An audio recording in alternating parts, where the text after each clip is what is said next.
Franchement, vous n'avez plus que jusqu'au 6 juillet pour voir cette exposition. Il fallait absolument que je la voie en plus. Et je vous parle bien évidemment de l'exposition Au fil d'or au Quai Branly. Salut, moi c'est Amaria, je suis créatrice de contenu autour de l'histoire de la mode et aujourd'hui je vous emmène avec moi voir cette super expo. Grâce à l'agence Claudine Collin, j'ai pu avoir une place, donc merci à vous. C'est parti, bien sûr, objectif 10 000 pas par jour, donc go musée du Quai Branly à pied. Moi qui ne suis pas de Paris de base, ça me fait découvrir des coins, donc c'est parfait.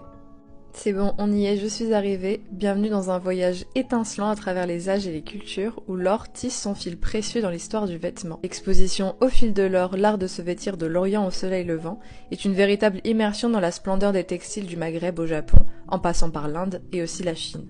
L'or, ce métal tant convoité, habille les puissants depuis des millénaires. Dans une lumière tamisée, la scénographie révèle des trésors, soieries indiennes, kimonos japonais, caftans maghrébins.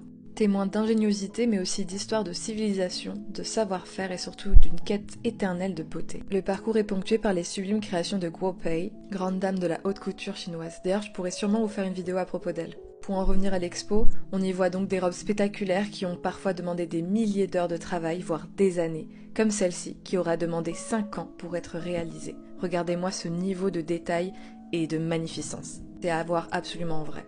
Bien sûr, le passage obligatoire à la librairie du musée. Je voulais ce kimono, mais faute de budget, je vais m'en tenir à de l'encens aujourd'hui. Dites-moi si vous avez vu cette expo et comment vous l'avez trouvée, ou bien si cela vous a donné envie de la voir. En tout cas, merci d'avoir regardé jusqu'à la fin. Bye!